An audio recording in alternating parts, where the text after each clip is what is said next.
अगर मैं आपसे कहूँ कि आपकी सबसे बड़ी इच्छा कभी पूरी नहीं होगी, तो क्या आप मानेंगे? शायद नहीं। लेकिन इस दुनिया में ज़्यादातर लोग इसीलिए असफल नहीं होते कि उनमें प्रतिभा की कमी होती है, बल्कि इसलिए कि उनकी चाहत अधूरी होती है। आज की कहानी एक ऐसे साधु की है, जिसने बिना किसी चमत्कार के एक युवक की किस्मत बदल दी। उसे न कोई मंत्र दिया, न कोई ताबीज़। फिर कुछ ही वर्षों में वही युवक सफलता की ऐसी ऊंचाइयों पर पहुंचा कि पूरा राज्य उनका नाम लेने लगा। आखिर उस साधु ने ऐसा क्या किया था? इस सवाल का जवाब आपकी जिंदगी भी बदल सकता है। इसीलिए कहानी को अंत तक जरूर सुनिए। बहुत समय पहले पहाड़ों से घिरे एक शांत गांव में साधु करुणानंद रहते थे। वे किसी बड़े आश्रम में नहीं रहते थे। मिट्टी की एक छोटी सी कुटिया, सामने एक पुराना बरगद का पेड़ और पास में बहती शांत नदी, बस यही उनका संसार था। लोग कहते थे कि साधु करुणानंद किसी का भविष्य नहीं बताते थे, बल्कि इंसान को ऐसा मार्ग दिखाते थे कि उसका भविष्य स्वयं बदल जाता था। एक दिन दोपहर के समय एक युवक तेज कदमों से उनकी कुटिया की तक पहुंचा। उसका नाम था आरव। चेहरे पर थकान थी, आंखों में बेचैनी और मन में सैकड़ों सवाल। आरव ने साधु के चरण छुए और बोला, गुरुदेव, मैं मेहनत करता हूँ, सपने देखता हूँ, हर दिन कुछ नया करने की कोशिश करता हूँ, लेकिन हर बार असफल हो जाता हूँ। ऐसा लगता है जैसे सफलता मुझसे दूर भाग रही है। कृपा करके मुझे ऐसा कोई मार्ग बताइए जिससे मैं अपने जीवन का उद्देश्य प्राप्त कर सकूं।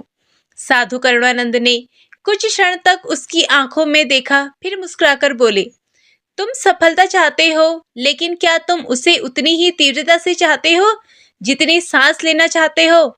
आरव यह बात समझ नहीं पाया। उसने आश्चर्य से पूछा, गुरुदेव, सफलता और सांस का क्या संबंध? साधु बोले, उत्तर कभी नहीं मिलेगा। यदि सच में जानना चाहते हो तो कल सूर्योदय से पहले नदी के किनारे आ जाना, लेकिन याद रखना, वहां जो होगा उसके बाद तुम्हारी सोच हमेशा के लिए बदल जाएगी। पूरी रात आरव सो नहीं पाया।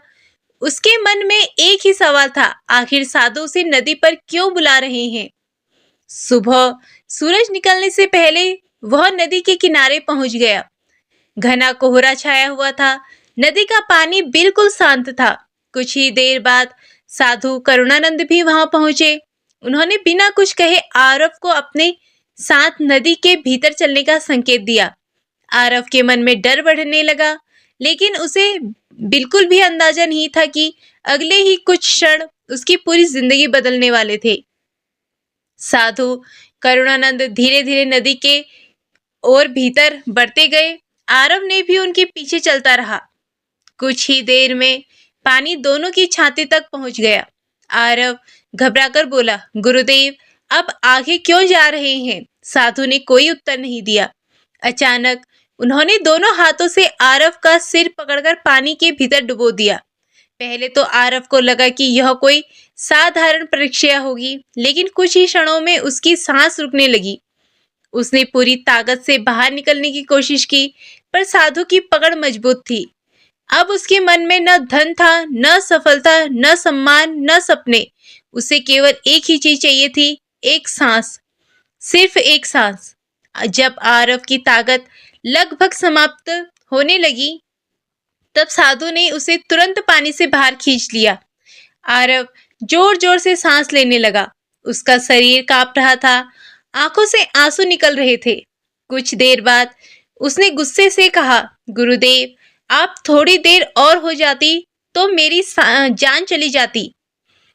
आपने ऐसा क्यों किया? साधु करुणानंद शांत स्वर में बोले, जब तुम पानी के भीतर थे, तब तुम्हें सबसे अधिक किस चीज की इच्छा थी? आरव ने बिना सोचे उत्तर दिया, सिर्फ एक सांस की। उस समय मुझे दुनिया की कोई दूसरी चीज याद नहीं थी। साधु मुस्कुराए और बोले, यही तुम्हारे प्रश्न का उत्तर है। जिस दिन सफलता की इच्छा तुम्हें उसी एक सांस जितनी आवश्यक लगने लगेगी, उस दिन तुम्हें कोई भी नहीं रोक पाएगा। उन्होंने आगे कहा, अधिकांश लोग सफलता चाहते हैं, लेकिन उतनी नहीं जितना आराम चाहते हैं। वे सपने देखते हैं, बड़े देखते हैं, पर मेहनत छोटी करते हैं। इसीलिए उनकी चाहत अधूरी रह जाती है। आरव की आंखों से आंसू बहने लगे। आज उसे अपनी सबसे बड़ी गलती समझ आ गई थी। उसने उसी दिन प्रण लिया कि अब वह बहाने नहीं बनाएगा। दिन बीतते गए। आरव सूरज निकलने से पहले उठता, देर रात तक मेहनत करता, हर असफलता से सीखता और कभी हार नहीं मानता। कई वर्षों बाद वही युवक अपने क्षेत्र का सबसे सम्मानित और सफल व्यक्ति बन गया। लोग उसकी सफलता का रहस्य पूछते थे तो वह केवल मुस्कुराकर कहता, जब तक तुम्हारी चाहत एक सांस जितनी सच्ची नहीं होगी, तब तक मंजिल सिर्फ सपना बनी रहेगी। एक दिन वह फिर साधु करुणानंद की कुटिया पहुंचा। उसने उनके चरणों में सिर रख दिया और बोला, गुरुदेव, आपने मुझे धन कमाने का तरीका नहीं सिखाया, आपने मुझे अपने भीतर की शक्ति पहचानना सिखाया। साधु ने उसके सिर पर हाथ रखा और कहा, याद रखो बेटा, भगवान हर इंसान को अवसर देता है, लेकिन अवसर उसी को दिखाई देता है जिसकी चाहत सच्ची हो, जिसका धैर्य अटूट हो और जिसके कर्म कभी रुकते ना हो। आरव मुस्कुराया। अब उसे समझ आ चुका था कि भाग्य बदला नहीं जाता, भाग्य तो कर्मों से बनाया जाता है। तो इस कहानी से हमें ये सीख मिलती है कि जिस इच्छा के लिए आप अपनी पूरी ताकत, पूरा समय और पूरा मन लगा देते हैं, वही इच्छा एक दिन आपकी हकीकत बन जाती है।